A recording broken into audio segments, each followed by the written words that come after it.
Good evening. My name is Rabbi Gershonlit, and I am the Hillel Director at William and Mary CNU and Old Dominion University. It is an honor to be with you this evening, and I'll be moderating tonight's program. Thank you all for coming. Tonight's program is hosted by the Konikoff Center for Learning at the United Jewish Federation Tidewater, as well as part of the Lee and Bernard Jaffe Family Jewish Book Festival. Before we begin tonight's program, I have a few housekeeping items to go over with you. First, we recommend that you watch tonight's program on speaker view. If you are on a computer, you can change your view in the upper right of this Zoom screen. If you are on a smart device, you will swipe left or right to change your view. You may enter your questions into the chat during the program. We will reserve the last 15 minutes of our hour together to get as many questions as we can. We will do this by calling on those who have put the questions into the chat and then allowing you to unmute yourself so that you can ask your question. If you would rather, I can ask your question anonymously, and if you would like to do that, you may send me a direct message via the chat. If you have any questions about this, our UJFT Tech Assist professional is available and happy to help. Now, to introduce our speaker. Rabbi Avram Mlotek is a rabbi, he is a cantor, a writer, and an actor. In 2015, he co-founded BASE and has served as the rabbi for BASE Manhattan, spelled MNHTN, since then. He also serves as Director of Spiritual Life for the BASE movement at large and as the inaugural Rabbi in Residence at the Marlene Meyerson JCC Manhattan. In May 2015, Avram was listed as one of America's most inspiring rabbis by the Jewish Daily Forward. In 2012, the New York Jewish Week selected him as a leading innovator in Jewish life today as part of their 36 under 36 section. His new book, entitled Why Jews Do That, or 30 Questions Your Rabbi Never Answered, is a terrific look into the Jewish religion, answering all the tough questions you've been afraid to ask, and features illustration by students from BASE. My friends, it is an honor and a privilege to welcome Rabbi Avram Mlotek. He has also been a personal mentor of mine. We speak, he gives me advice. He's a wonderful mensch, great friend. Ladies and gentlemen, Rabbi Avram Mlotek. Shalom Aleichem, everyone. Good evening. Thank you, Rabbi Gershon, for those warm words. If anything, Rabbi Gershon is the mentor, though. You know, I teased my kids as I was walking into the den that I was off to Virginia, and if I should pack anything. And I think they're sick and tired of that joke because I've been doing it now for a little bit as I do Zoom book talks in different parts of the country and world, and it's always it's always it's the same challenge and also the same thrill, frankly, of getting to be with you all, and it's nice to see some of your faces for those of you who have your camera on. Um, Tonight, I'll share a little bit about my background, my upbringing, and then I'll talk a bit about BASE, my current work, and through that, Honeymoon Israel, which is a program that I staffed, and what led me to write this book, Why Jews Do That. I'll probably drop some links into the chat at various times, and so feel free to ignore me and follow those links to wherever they take you. But I tease my parents that I grew up confused-adox because I grew up speaking Yiddish at home. Yiddish was my first language, not because I grew up Hasidish or Haredi, but because of my father's Yiddish cultural work and my grandparents' Yiddish cultural work. My mom came from a modern Orthodox background. So growing up, all we had we observed Shabbos and the holidays and kept kosher. Communally, we were all over the map. Communally, they sent us kids, and now as a young father myself, I appreciate the degree of experimentation that and winging it, let's say, that comes with first time parenting. But we they sent us kids to Camp Ramah. There were nifty moments. We went to modern Orthodox yeshiva. I went to Chabad Cheder for a little bit to be in a Yiddish immersive environment. But then, because of my father's world and work, I would also grow up going to like klezmer festivals and Yiddish, where I would meet all different types of Jews. Jews who were fiercely anti-religious, or who were Jews of color, or queer Jews, or Jews who were highly critical of Israel. And one of my earliest memories actually is marching with my yeshiva, my school, in the Salute to Israel parade down Fifth Avenue, which happens in New York City. And I remember on the side, along with the Neturei Karta, who are, a fundamentalist sect within Satmar who opposed the state of Israel, I saw along the side some of those family friends that I recognized from Klez Camp, which was this Yiddish folk arts festival that I grew up going to as a kid. And so as a kid, I must have been in third grade or so at the time, which is how old my daughter, Rabbi, is. And I remember waving and saying hi. To which my Rebbe, the chaperone, said, "No, no, no, you don't know them." And I had to pause because I did know them. And in so many ways, that's been my experience, growing up in the mosaic of the Jewish community, of belonging, not quite belonging, feeling at home, not quite feeling at home.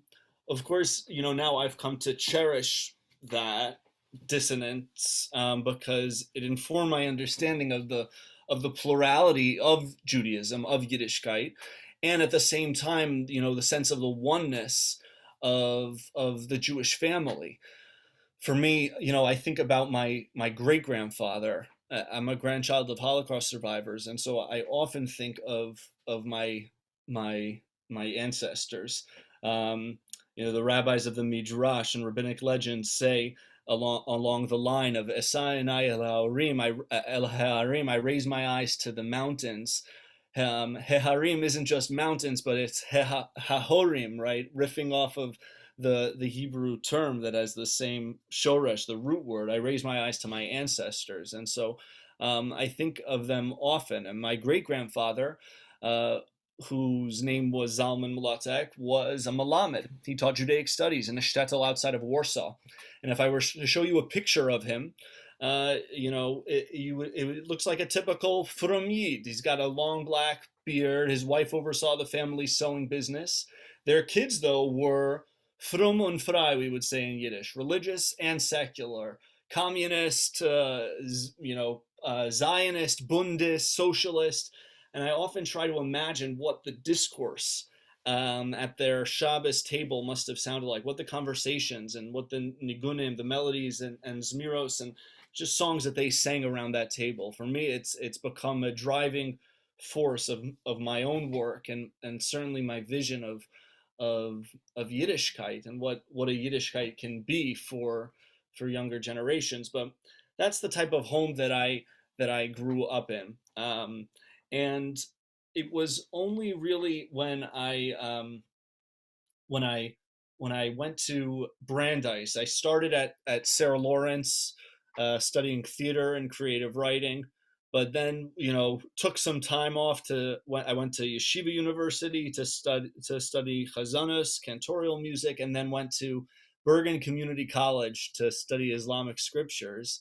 But when I finished at Brandeis, it was really at Brandeis where I started to realize that the rabbinate could be a path forward for me and some of my passions, and particularly around teaching, sharing a love of Judaism, a love of Torah, a love of learning, of bringing people together, of spirituality, and of music too, because of my my father's work. I tease my dad that I learned, English. I learned Yiddish Holocaust songs before I knew English nursery rhymes, because I grew up performing with him since I was about 3 or so.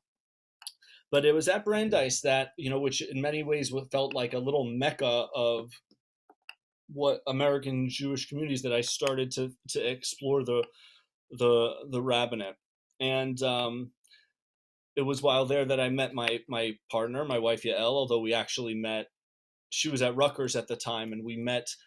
She was studying Yiddish, or she was writing her senior thesis on who studies Yiddish today and why. And we met at Kleskamp, which was that same folk arts festival I mentioned earlier. I was teaching there. And after we got married, we would open up our home, while I was in yeshiva, in rabbinical school, to host our friends and our peers. While in rabbinical school, I worked at different synagogues and hillels and chaplaincy, but I was always drawn to what we were doing in our own home, and the communities that we felt like we were creating there for ourselves and our peers. And I came back and staffed a trip, a birthright trip, and was so moved by that experience, working with young people who had their first exposure to Judaism. And I began a project idea on my laptop for something called Base. And the idea was that, what would it look like to empower pluralistic rabbinic couples, a rabbi and a rabbi's partner, to open up their home and have their home serve as a convening point for Jewish life. The truth is, there's actually like a plethora of options when you're a college student on various Jewish campuses, from Hillel to Chabad and Aish and the like. But once you graduate and you're in your 20s and your 30s, and you're not Orthodox, you sort of fall off a Jewish communal cliff, right? Where do you go if you're not going to rush to join synagogue, as most Americans and American Jews are not rushing to join? But you're still seeking community and you're still seeking connection.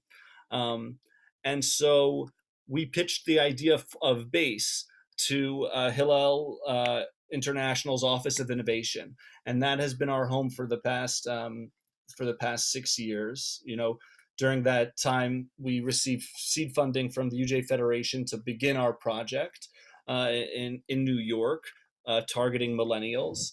And we figured, if we could prove proof of concept in one of the most saturated Jewish cities in the world, then maybe we had something. And thank God it grew to other cities. There's now there's 2 in Chicago, a third actually opening, one in Berlin, one in Boston and Miami and Ithaca.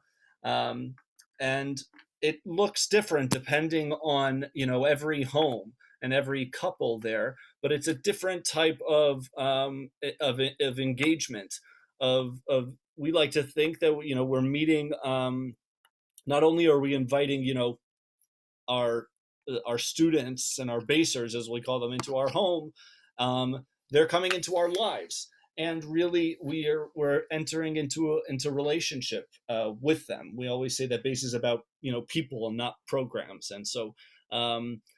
I'm gonna drop in the link for Base there if folks are interested in learning a bit more about that work and what that looks like. But while we started in New York, I had the opportunity.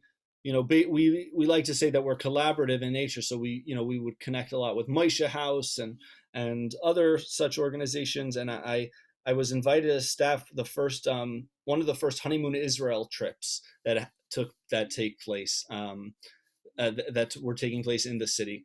And Honeymoon Israel is an awesome organization. They take 20 couples from any city with a local Jewish educator for a 10-day trip, a subsidized trip to Israel. and it's like the same question afterwards, right? When you have this immersive experience, what's next? Where do you go to? And for couples, these are couples who are multi-faith couples. Many couples who either have married someone who is outside the fold, who's outside the faith, or marry someone who is recently converted. But couples who have been in long-standing relationships and who are eager to bring Yiddishkeit into their home in some way, Judaism into their lives. So Base was a natural partner for them, because many of these folks weren't going to join synagogue, but they would come to us for our whether it was Shabbat meals or classes. And it was on that trip that I had the idea of the book. Um, we were we had a free night overlooking the Kinneret, and I'm trying to open up a slide right here so I can share it with you all, but that will test my millennial technological powers. But in any case, we had a free night overlooking the Kinneret, and we gathered in a makeshift circle, and it turned into this rapid fire Ask the Rabbi session, where people just we people just asked whatever questions were on their minds. For many of them, I was the first rabbi they'd ever met or encountered. For others, it was the first time they were meeting a rabbi, maybe since their b'nai mitzvah or a confirmation ceremony. And the questions that make up my book are what ultimately um, made it into the book. Questions like, is marijuana kosher? Can I bring my non-Jewish partner with me to synagogue? And so when I came back from that trip, this is that moment in the Kinneret, where we were sitting in a circle. Well, so when I came back from that trip, I asked some of my basers. These are some of the honeymoon Israelers back home, but I asked them what they thought of a type of coffee table style book, a playful intro to Judaism, a type of irreverent guide for those of us who in our the Instagram length attention span generation. And they were into it, and so I approached these students, Jenny Young and Fabio Rodriguez, and they served as really the collaborators for me on that book, and on the project. The book has 30 questions. Each question has a response to it, a fun fact, a Jew say what quote, and then these two illustrations. And I wrote it really for for that honeymoon Israel crowd, and for my basers. Um, One of the first things that I realized when I started base was just how many how all different types of people would come to base, right?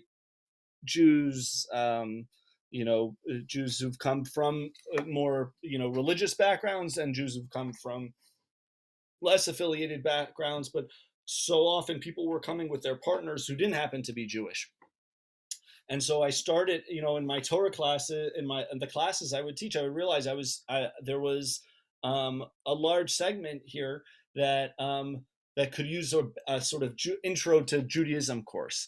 And so with my colleague John Leaner, who is also the co-founder and the rabbi of Base Brooklyn, and my chavruta in rabbinical school, we came up with a class called Jewish Questions, and that functions as our Intro to Judaism course and as a conversion path for interested parties.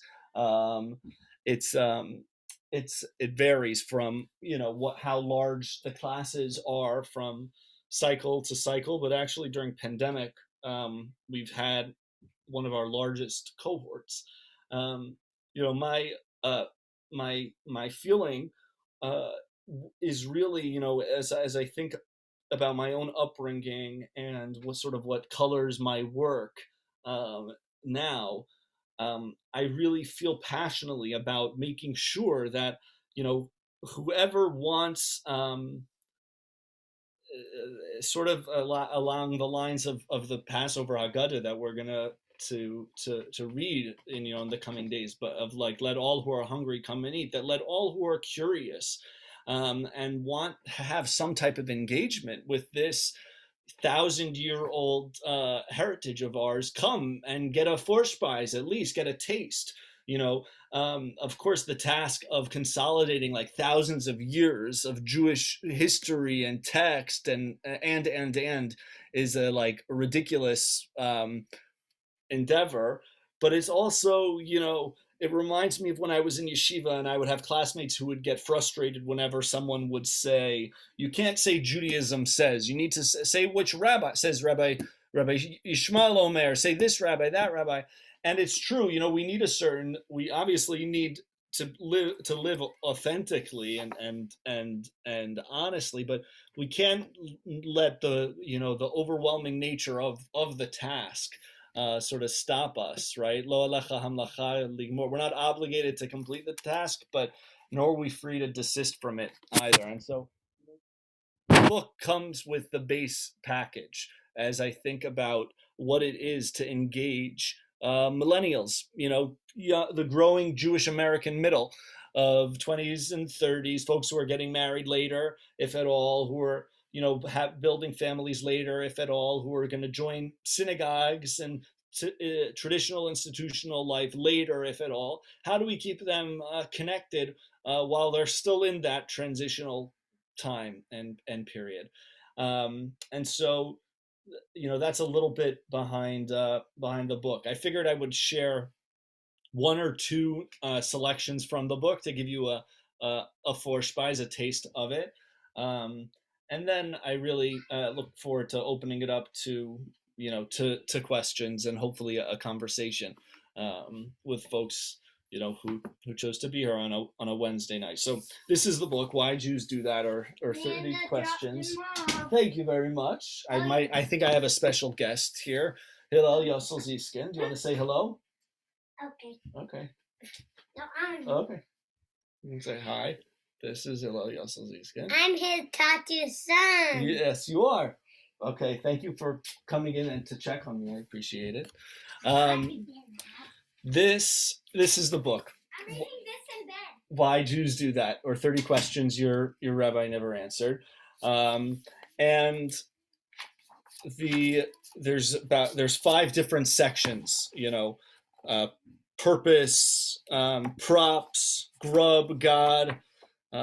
There's another one that I'm mixing, but okay. So this is one I usually read. It's how do I know if I'm a Jew / can I convert? This is the illustration for it, or this illustration, which I think is one of my most favorite ones of the book. To Jew or not to Jew? That is the question. How do I know if I'm a Jew? Can I convert? Welcome. The Hebrew term for convert, foreigner, refugee, and stranger is ger, poetically connected in Hebrew to the same root word as gar, which is to dwell. The Jews are told 36 times in the Torah not to oppress the ger and or to love the ger, reminding the reader that you too were gerim in the land of Egypt. The rabbis of the Midrash asked, why was Avram known as Avram the Ivri, the wanderer? Their response, for the whole world was on one side, me'ever, achad, and Avram was on another. Again, linking other-siderness as a type of belonging DNA of the Jew. According to the sages elsewhere, anyone who exhibits loving kindness upon their fellow is certainly a descendant of Abraham, Isaac, and Jacob. And anyone who is nasty upon their fellow, well, you've got enough data to question their lineage. The sages even say anyone who despises idol worship is called a Jew. For the rabbis, Jewish identity was intertwined with how one lived in the world, and whether or not one did so in a God-fearing, people-loving manner. Nowadays, we have different denominational entry points into Judaism, which include their own courses of study and pathways. Unfortunately, because conversion in Judaism is as politicized as it is, entry into one denomination does not guarantee entry into another. That's due to many reasons: differences in Jewish law, lifestyle, and plain old infighting. That being said, the myth of turning away a Jew thrice is just that, a myth. The elder sage of the Talmud, Hillel, would convert interested converts on the spot, little to no questions asked, and then welcome them into a study of learning. Jews come in all shapes, colors, and sizes. Judaism is not a race or ethnicity, and to quote Rabbi Avram Infield, Judaism is not a religion either. What is it then? See why Jews do that. Fun fact: the state of Israel based their law of return, which entitles Israeli citizenship to any person who is Jewish, on the Nazi definition of who is a Jew. At least one grandparent was Jewish. Religiously, it works a bit differently. In 1983, the Reform movement adopted patrilineal descent in addition to matrilineal as a defining trait of a Jew's identity. Other Jewish denominations solely follow matrilineal descent. That's to say, if your mom is a Jew, then so are you. And the quote from there's different quotes obviously throughout the Jew Say What quotes, but there's also a whole note section in the pack where I reference where these things come from, whether it's from the Midrash or the Tanakh, the Bible, or the Gemara, or different Jewish writers and thinkers. But this Jew Say What quote comes from the Babylonian Talmud, Yevamot 47a. The sages taught, with regard to a potential convert who comes to a court in order to convert at the present time, the judges of the court say to him, "What did you see that motivated you to come to convert? Don't you know that the Jewish people at the present time are anguished, suppressed, despised, and harassed, and hardships are frequently visited upon them?" If he says, "I know, and although I am unworthy of joining the Jewish people and sharing in their sorrow, I nevertheless desire to do so," then the court accepts him immediately to begin the conversion process. I think about that Gemara often, because it unfortunately feels so. It can still feel so resonant when we think about like the trials that the Jewish people have faced throughout the millennia, and to think this was a text from thousands and thousands of years ago. And yet, so much of what I've found in my own work with millennials at base, and even to an extent in Honeymoon Israel, there's millennials often get a bad rep for being disengaged, but in my experience, it's really just the opposite. They are so engaged. They want to engage, but they want to do so on their own terms and in their own ways. Before pandemic struck, every Tuesday night we would prepare a meal in our home for the homeless shelter across the street. For basers, for many of our community members, that was a religious act for them, and that was a weekly religious act that they were participating in for many of them. And I think about that Gemara also as when I think about the rise of anti-Semitism, frankly, in the world today, and in America especially. I've traveled to various sites of where anti-Semitic attacks have taken place, whether it's in Pittsburgh or Paris, and and that comes out of a sense of Kol Yisrael Arevin Zel Lezeh, that all of Israel is connected, is intertwined in a way. Generally speaking, I don't feel like it's the Jewish people's responsibility to combat anti-Semitism, but I still feel like we have a certain responsibility of how we want to be, in the world. I often remind our basers that the Sonei Yisrael, the enemies of Israel, whether they are white supremacists or Islamic fundamentalists, aren't looking to see the affiliation of a synagogue, before they wreak whatever havoc they might. So to our enemies, it's much easier. A Jew is a Jew is a Jew, but for us, it can be harder to extend that type of generosity of spirit. I think of the seventh Lubavitcher Rebbe who famously said, there's a fifth child.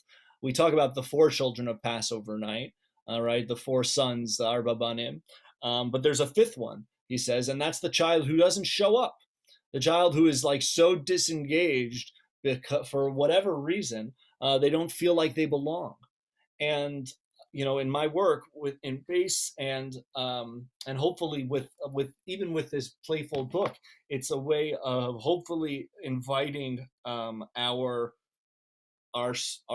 youth, our students, our young people back into that that conversation. Okay, I'm going to do one more, and then we'll open up the floor, as it were. Where did it go? Okay. Where is it? Sorry, bear with me.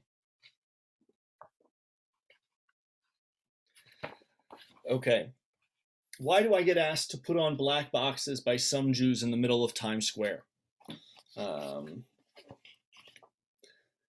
Jews don't missionize, but there is a term called kiruv, which means closeness. This is part of a mission by some religious groups to bring Jews closer to Judaism. Chabad is one of many ultra-Orthodox sects in the world, but the singular most welcoming of other Jews. Founded by Rabbi Shneur Zalman of Liadi in the 1700s, Chabad is a Hebrew acronym for the first Hebrew letters of the following three words: Chachma, Bina, and Das, wisdom, understanding, and knowledge. Rabbi Menachem Mendel Schneerson, the Lubavitcher Rebbe, or leader of Chabad, sent rabbinic couples all over the world to build Chabad houses, where kosher food would be readily available. As the saying goes, where there's a Coke, there's a Chabad. If you've ever been to New York, you may have encountered Chabad emissaries asking folks as they leave the subway if they're Jewish. And if the answer is yes, they'll give women candles to light for Shabbat and invite men to put on tefillin or phylacteries. If it's Sukkot, they'll invite Jews to shake the lulav, palm branch, and etrog, citrus. And if it's Hanukkah, they have public Hanukkah lightings in addition to giving out free candles and candelabras. While some experience Chabad as proselytizing, they rarely seek to convert non-Jews, and their impact on Jewish life in America is undeniable. There is debate as to how much of Chabad believes Rabbi Schneerson was the Mashiach, the Messiah. In many Chabad communities, you can see signs in Hebrew which read, "Long live the King Mashiach," the King Messiah, with a picture of the Rebbe's face. Fun fact, the Chabad telethon has featured such celebrities as Bob Dylan, Magic Johnson, Adam Sandler, Kareem Abdul-Jabbar, and Whoopi Goldberg, among others. And Jews say what, quote, comes from the seventh Lubavitcher Rebbe, the Rabbi Menachem Mendel Schneerson. Intolerance lies at the core of evil, not the intolerance that results from any threat or danger, but intolerance of another being who dares to exist. Intolerance without cause. It is so deep within us because every human being secretly desires the entire universe to himself. Our only way out is to learn compassion without cause, to care for each other simply because that other exists. So that gives you a little taste of Vorspeise, we would say in Yiddish, of the book. For me, it feels like an extension of my life's work, and for those of us who are Jewish educators and who, we live in a time where the Instagram stories and Facebook stories are being updated on the daily many times a day. But for the Jewish educators among us who believe that, the Jewish story with all its complexity is worth telling and retelling, this is the project. And this is a little bit of what, my work has looked like. So thanks for schlepping out on Wednesday night and opening up your laptop to be here. And now I'm going to turn the floor back over to Rabbi Gershon. All right. Thank you so much for those very inspiring words. We appreciate it. Give us a little glimpse into your life and into your book. So we have a number of questions. People sent them to me. So I will choose them. And I apologize in advance from one rabbi to another. Sometimes you have questions that are slow balls, and sometimes you have the fast balls, the curved pitches. So we'll have a few. But you're the rabbi that can answer them all. So here we go. I don't The know first about one, that, but I'll certainly try. right? Okay. Um, so so the first question is the following: what advice do you have for young Jewish adults who are struggling with wanting to have a Jewish identity, but it isn't cool? How can young Jews make their Judaism feel cool today with their friends who don't find it cool? I guess the term that we might use is more relevant. That was my Interesting. addition. Rabbi, it's all you. Listen, I really feel that the work of it's an ongoing task of living a Yiddishkeit that is relevant and alive. The Sfas Emes, who was a Hasidic commentator, would write that we need to be constantly in a state of movement, and the idea of Lech Lecha, the charge that God gives to Abraham to be in a journey of movement, applies to our religious movement. That even our religious lives can become spiritually rote and routine.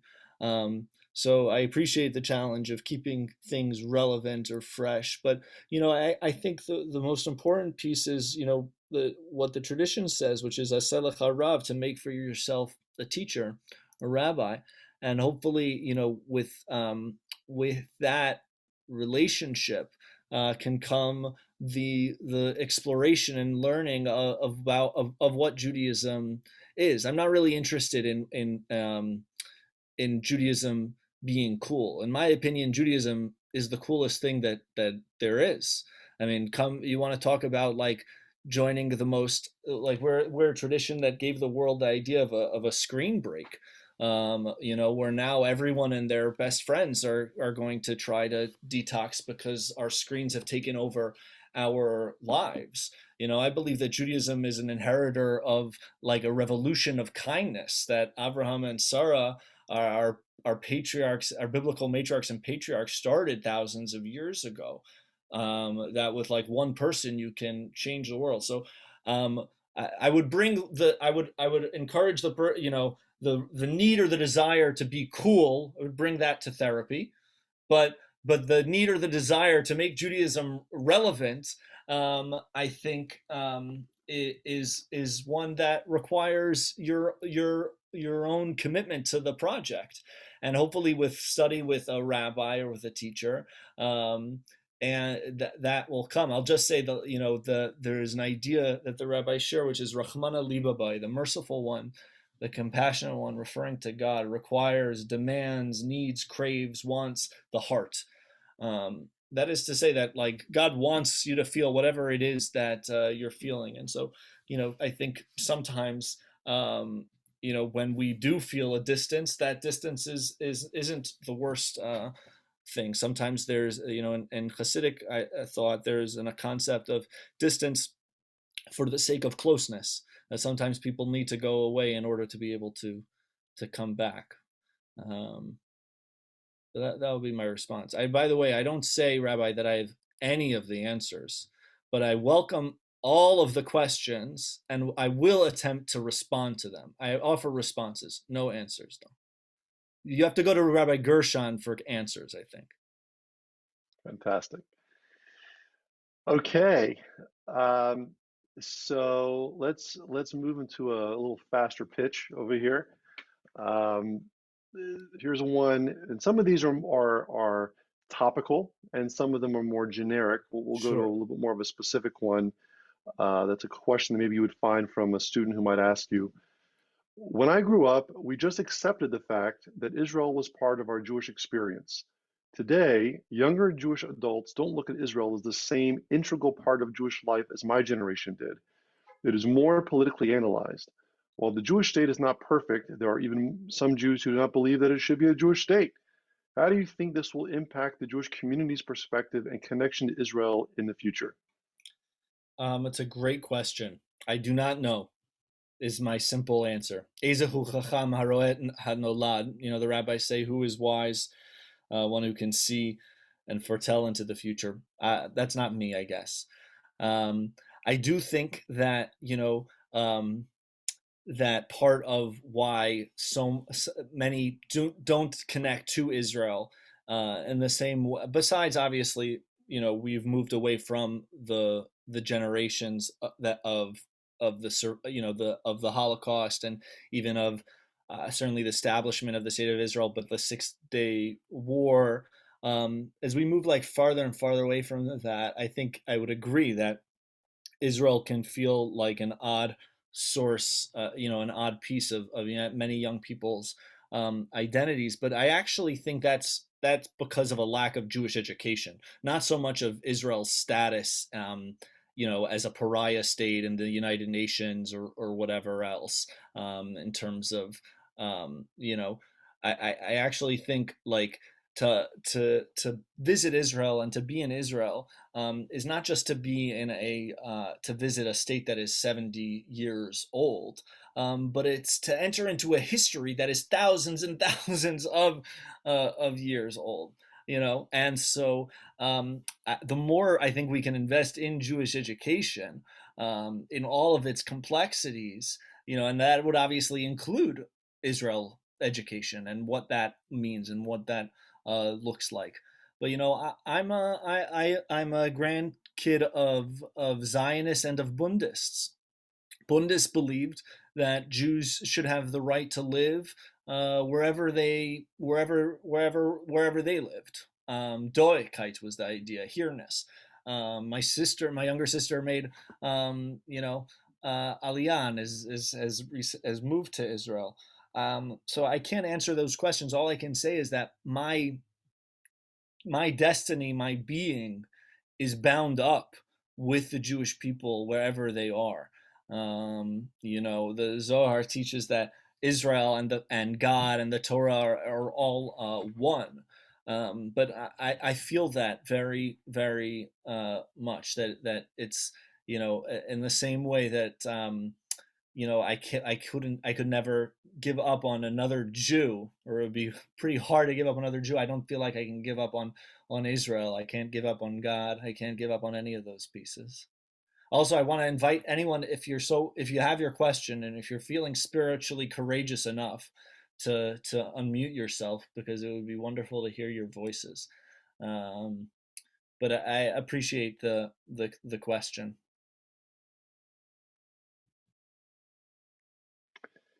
Okay, so another question that was sent is, your book was written to change the perspective of the reader. Has writing it changed your perspective on anything? The process of writing it. Interesting. First I want to say I don't know I don't know if so much the purpose was to change the perspective of the reader as much as it was to to respond to hopefully the reader's curiosities, and maybe inform the reader of of of a little bit of what's out there. But I sort of feel like I think any creative process has the capacity to be changing, and so certainly writing a book was, and this came out in pandemica, so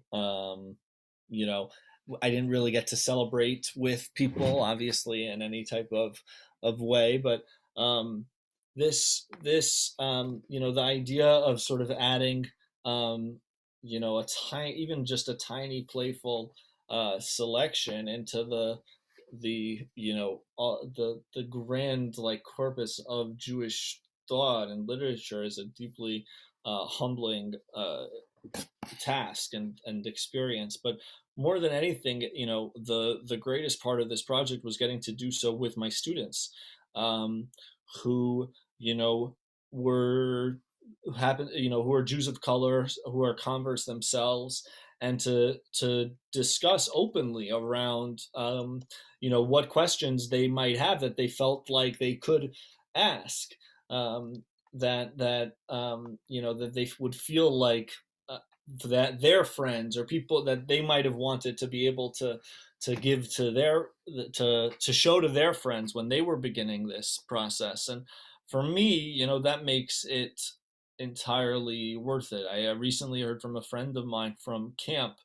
I'd spent a couple of summers at Camp Ramah, and he's someone who married a Catholic woman.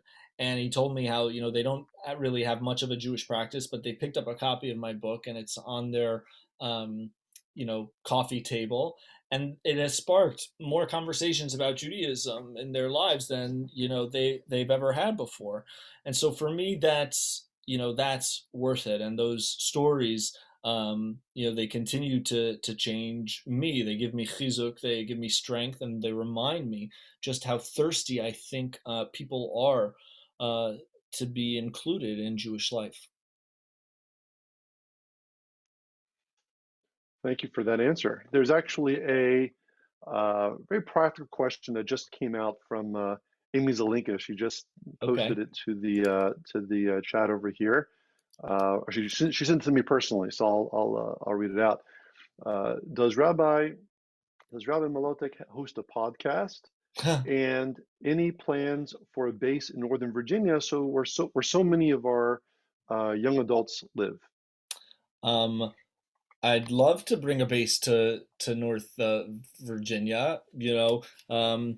Let's find a local fiscal sponsor and a fundraiser that wants to help build that dream. It's interesting. It's fun. It's ironic because base actually tomorrow is about to share news publicly that we're moving from Hillel International, which has been our local fiscal sponsor, or our national sponsor rather, for the past 6 years, to Moshe House, which is an international Jewish organization like Hillel, but one that works specifically in the post-college,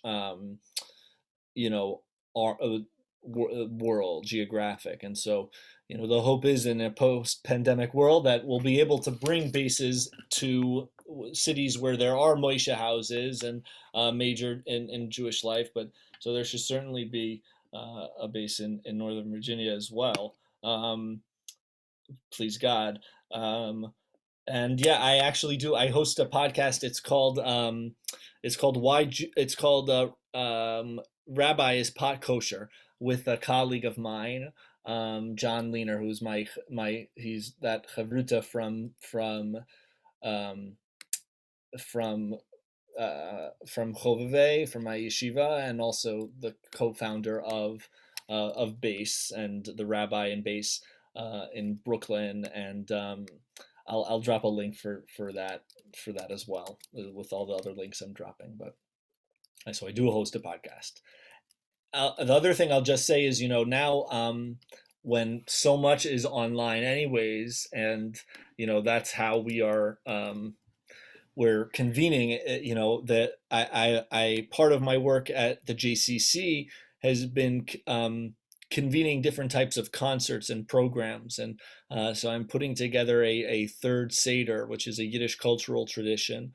Growing up, I would always go to 3 Seders. Traditionally, if you live in the diaspora outside of Israel, you've got 2. But I grew up with a third one, and this was a Yiddish cultural tradition. There was no mention of God whatsoever in this Haggadah. There's no, but like it was Yiddish worker songs and things like that. And so, and obviously, the Warsaw Ghetto Uprising took place on the first night of Passover, and so Yiddish seders have often incorporated material from there. So, folks are welcome to come visit that if we can't come to North Virginia just yet. All right, amazing. So we actually have a live question from Ina Liederman, and that's Ina Liederman. If we can get that person's unmuted, that would be fantastic. There you go. Thank you, Rabbi Litt.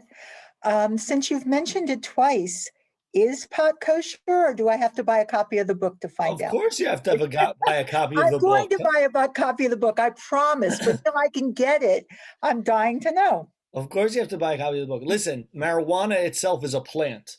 Okay. Okay. So plants are certainly kosher. There, Rabbi Moshe Feinstein, in one of his response, one of the leading, halachic decisors of Jewish law, ruled that it was prohibited. You can see some of my own thinking in response to it. A fun fact is, though, in states where you have marijuana that has become, legal medically and also recreationally, you have kosher, edible products that have kosher certification on them, which is a little fun fact. But for the rest of the answer, you have to pick up a copy of the book. Come on. Fantastic. Well, by the way, I wasn't sure when she asked the question, when she said they have to pick it up. I don't know if she was saying pick up the pot or pick up the book, but either way, Okay. just saying. So we'll leave that for later. Yeah. Private message. So the next question is the following: with COVID having such a huge impact right now, there have been no Israel trips since last spring, and there may not be many, if any at all, through this summer. Yeah. For many students who are missing this huge opportunity, what can students do on or off campus to replace this massive experience? Yeah, it is such a challenge. I think, you know, Rabbi Gershon, I'd be curious, frankly, to hear your thoughts because you work directly with college students and have that experience of campus life. I can answer for me. I think there's it's a tremendously challenging time, right? Where we are, this is not how Jewish communities. It's not how Jewish communities have run, right? We gather in person. At the same time, the Jewish people have survived many a pandemic before, but it's forced us to have to try to gather in new and creative and different kinds of ways. I don't know, Gershon, what happens at the Hillel? The truth is, it's a massive loss. But like everything else during COVID, we have to figure out how to sustain.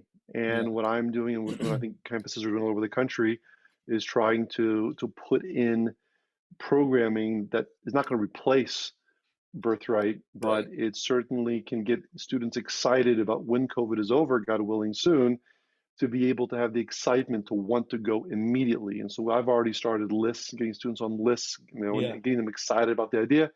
I think it's like selling anything else. We have to market it well, keep it going, keep it relevant and in the news, so to speak, and have them sign up as soon as they can. I know that they can run some trips this summer, but not even 10% of what they Yeah. have had in the past. So it's rough.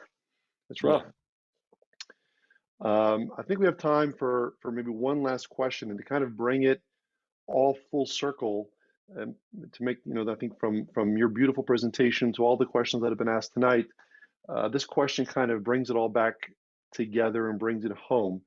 The question is, I'll read it and then maybe just tweak it a little bit to make it more generic. Have you found that some Jews are nervous to ask questions because they think they should already have the answers? And I guess my little twist on that would be, why don't they ask, right? As rabbis, we deal with this all the time where we have on my campus, I have hundreds of Jewish students, and I beg them to ask. I beg them to ask every day, and they don't. And I believe you probably published your book because you felt like people aren't asking, and here's some answers. So why do people not ask the question before they make life decisions or whatever it might be, or make assumptions? Why don't they ask? It's yeah, it's such a powerful question. You know, I think, like I said before, I really do believe that that young people, are thirsty for Jewish life and for connections. Um, and as to the question of why they don't ask, listen, the rabbis would say that it takes spiritual courage to ask questions.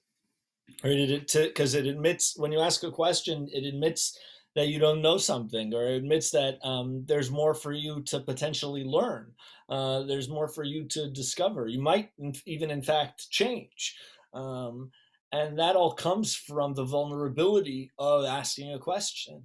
So yeah, maybe there's an assumption, there's an embodied type of guilt, or that they should know the answers. But I think more so, it takes tremendous spiritual courage to ask questions. I also think, you know Rabbi Google, we make fun of Rabbi Google. The truth is, the questions in this book aren't the questions that animate, my, aren't that there are some of the questions I get, but they're not the like the chomer, the real depth of the questions of, like, the questions that are frankly unanswerable, right? Of, like, why did bad things happen to good people, or where was God during X, Y, in Z. But in order to be able to ask those questions, in order really to be asked any question, um, as opposed to just asking it into the void and hoping that Rabbi Google gives you something, uh, you know, remotely relevant, is you need to know who you can ask, and you need to have a relationship with someone with whom you can ask. And that's why Hillels on campuses are so crucial. That's why having Jewish educators on campuses, I think, is so crucial, because then you get to you we have the army, as it were. We have the clergy, or the staff, the wherewithal to be able to engage and respond to people where they are. The other thing I'll just say is, I think it's hard for different Jews, depending where they are in their own lives, to feel at home in the Jewish community for a variety of reasons, whether it's um, who they love, or and what sexual orientation or religious affiliation. There's people come from all different types of backgrounds. And so that's also been a part of my work at the JCC, which is to pair people who are seeking rabbis um, with rabbis. It's usually around life cycle moments, um, a wedding or a funeral. But there are enough rabbis in the Jewish community who do all different types of weddings, and that people should be able to feel like they have access to them. So, besides the spiritual, chutzpah of asking a question, besides maybe a lack of having a relationship with someone who to ask that, question, or is also this of not really, feeling comfortable asking the questions to the people that they might already, know. I feel like so much of what makes our work, and what makes it successful is the being in relationship with the people that that we work with. But um, listen, what would Yiddishkeit be without questions? It would not. It would be dull. But here's a link to Rabbis Within Reach. And if folks are interested in a signed copy of the book, by the way, I should say, I'll just drop a link here. You can order a personalized copy. But thank you for being here tonight with us. Rabbi, thank you so much. It has been a wonderful experience listening to you, learning from you, being inspired by you.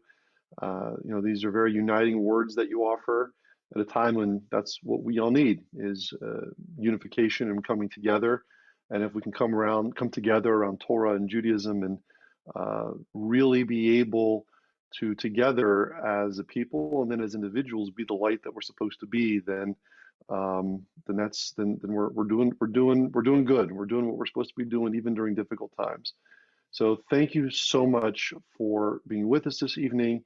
Thank everyone for joining tonight and taking some time out of your week to be with us.